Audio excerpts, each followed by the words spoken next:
Shalom, shalom. Giving all praise and glory to Yahweh by Hashem, Yahushai by Hashem Rakakadash. Double honors to the elders GMS. Salutations to all the Akim out there that's pushing this truth.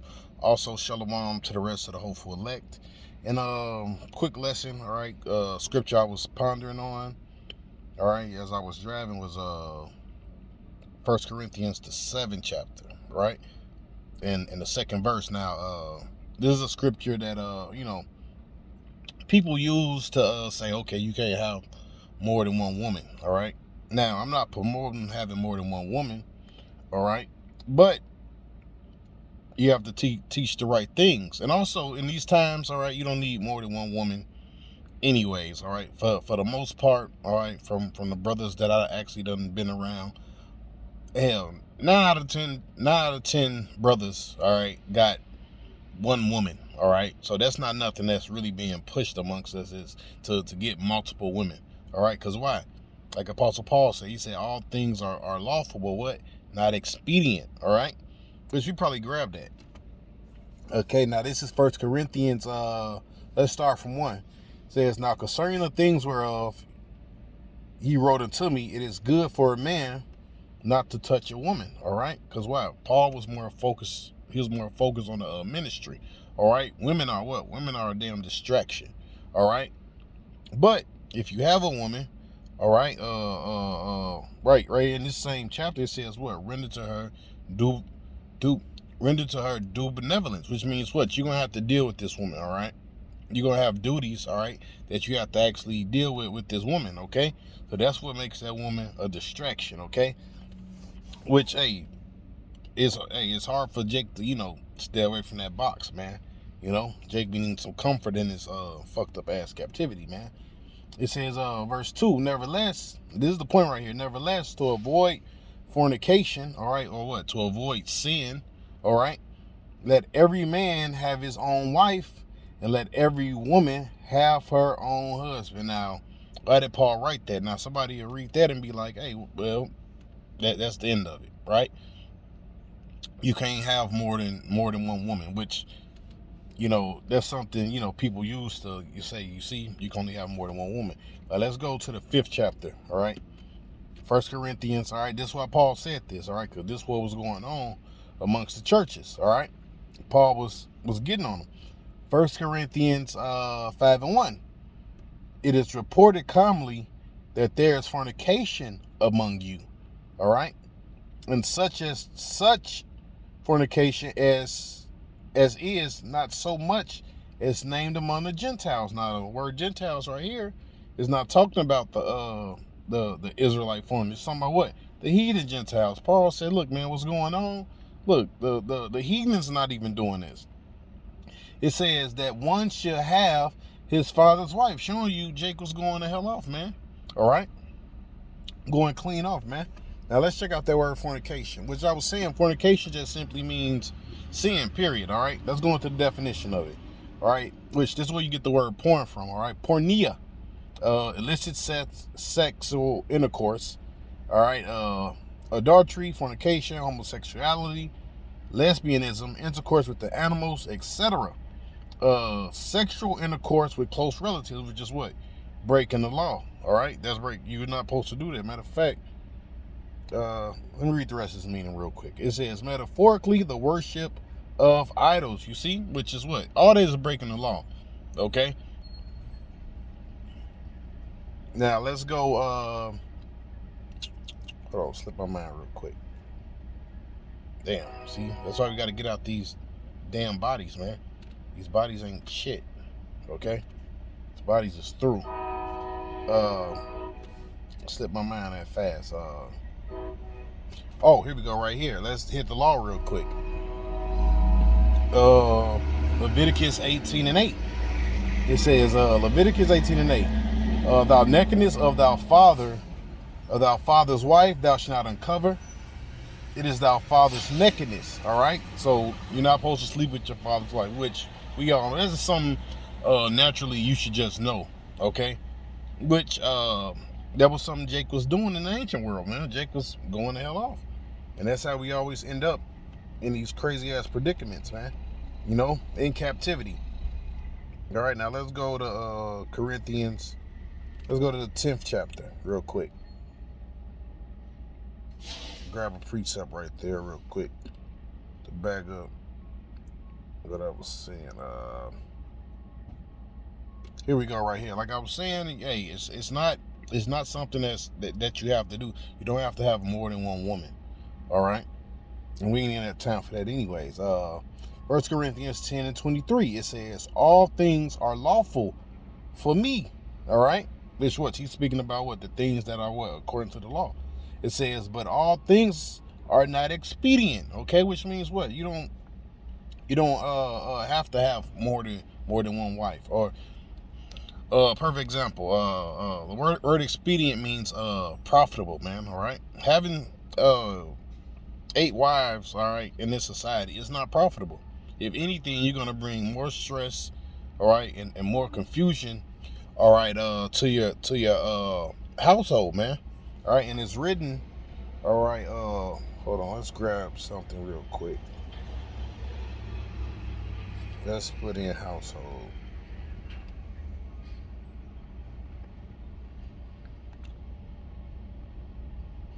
And I think it should be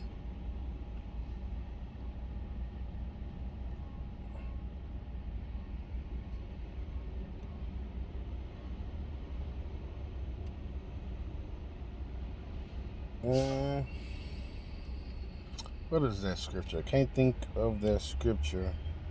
Oh, but how can a man? No, I'm mangling it.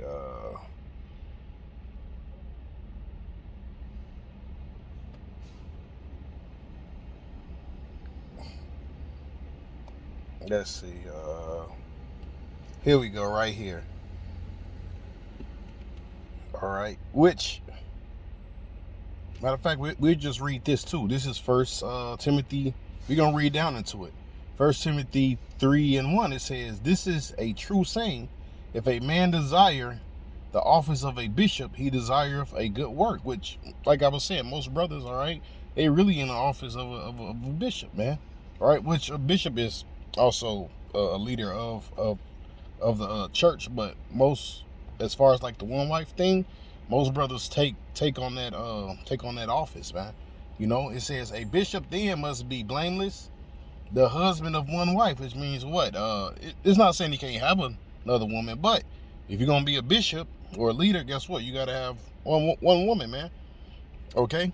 It says a husband of one wife, vigilant, sober, good behavior, given to hospitality, apt to teach. All right, those are the credentials. All right, that you have to have. Okay, it says not given to wine, not striker, not greedy of filthy lucre, patient, not a brawler, not covetous. Said run that ruleth well his own house. And that's the point. Run that ruleth well his own house. If you got 8 wives, man, all right, hey, that house might be chaotic, man. All right. It says because women bring confusion. All right. That's why Paul said the Lord's not the author of confusion. Let the women learn in silence, which I'm mangling that too. But what? Women bring confusion, man. All right. They bring confusion. That's the point. It says, if a man know not how to rule his own house, how shall he take care of the church of Yahweh? But that was the point, man. All right. You can't, it's hard to rule your own house with 100 damn women in there, man. All right. All right. Now let's go back to Corinthians. Let's go to the 7th chapter. And here's some things Paul was saying. I think it's the 7th chapter.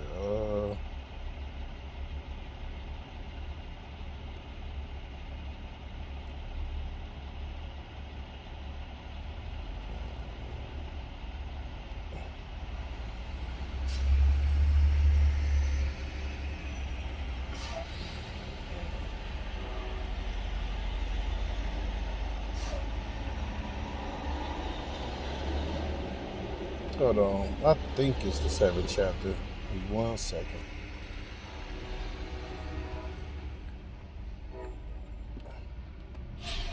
All right, it's like around the 27 verse. Okay.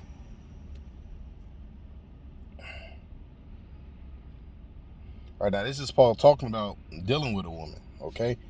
It says, let's start from 28. 1 Corinthians 7 and 28. It says, but, and if thou marry, thou hast not sinned. And if a virgin marry, she have not sinned. You see that? So if they get together and they become one flesh, all right, you're not going off. Okay? It says, nevertheless, such shall have trouble in the flesh. And that's why I say if you got 8 women, right? Guess what? You got eight troubles in your flesh, man. All right, you got 8 thorns right there. Okay, you don't just got one. All right. Basically, what you're doing, all right, you're making your load lighter. All right, you're making things easier on you. Okay. Which I know Jake like a lot of women. Okay, Jake like women. All right, it's naturally in us. Okay. But that don't mean what it's profitable, all right, or what word do you use? Expedient, okay? It's not profitable to you, okay? Nevertheless, such shall have trouble in the flesh, but I spare you. But this I say, brethren, the time is short. That's what I was saying. You see, time is short, man. You see, we at the end, so you don't need all these women. It says, which, hey, that's promised to us anyways, all right? When Peter asks Yahweh Shai, all right, he said we have left houses, wives, children, all right? Hey, he said, Peter said, look, what are we going to receive, all right, for us forsaking everything? The Lord said, guess what? He said you're going to receive 100-fold. All right. So look, we're gonna have plenty of wives in the kingdom of heaven, man. All right, 100-fold. All right. That's part of the benefit package in the kingdom of heaven. You know. Hey, we gonna anything that we want. All right, lawfully. All right, we're going to have. All right. It says, but this I say, brethren, time is short. It remaineth that both that have wives be as though that they had none. Which, look, you won't have them 8 wives anyways, all right? Yeah, one of them, 7 gonna probably end up leaving you because you don't got time for them anyways, man. You see? It says, and they that weep as though they weep not, and they that rejoice as though they rejoice not, and they that buy as though they possess not. Hey, and that's true, because look, within having a job and doing this work, you don't got time. All right, then you try to squeeze in that little time, and studying. Then you try to leaving that little time for your women, all right, or your woman, all right, or your kids, okay. That's when they get that little time, all right. They get what's left over, all right. But besides your 2 jobs, us working and us doing the work of the Lord, you don't got time, man. All right, and that's just that's the reality of it. All right, now let's read a little bit more of this. It says, and they that use this world is not abusing it, for the fashion of this world passeth away. It says, but I would have you without carefulness, he that is unmarried care for the things that belong to the Lord, how he may please the Lord, which means what? He's more focused on the work, okay? He's focusing on pleasing the Lord, all right? When you got a woman, you got to focus on, so you got to please this woman and you got to please the Lord, okay? And basically, like I was saying, lightens the load, man, okay? This means what? You got to have balance in your life, man. It's impossible to have that kind of balance and have all those different women. It's just impossible, right? Somebody is going to be left unsatisfied, all right? And you don't want the Lord unsatisfied, okay? The hell with them goddamn women. it says,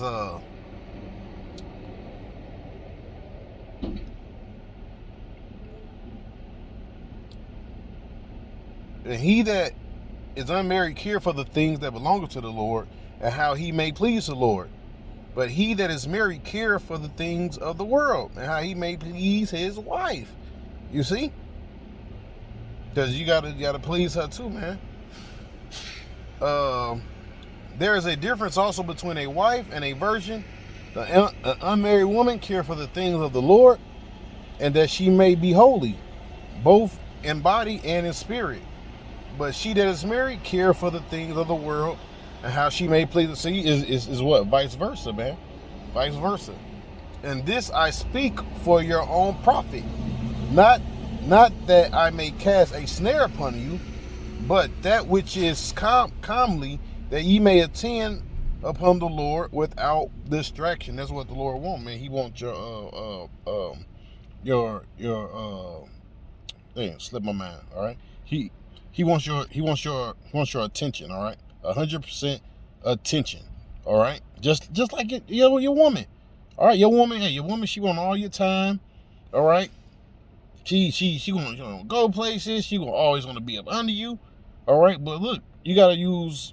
Look, she only supposed to get this much of that time. The rest goes to what? The Lord, man. How about Shem Shai, man? Hey, so with that, hope you was edified, man. All praise and glory go to Yahweh by Shem Shai, by Shem Kakadash. Double honor to the elders of GMS. Salutations, saw the Akim out there switching his truth. Also, shalom to the rest of the hopeful elect. Peace.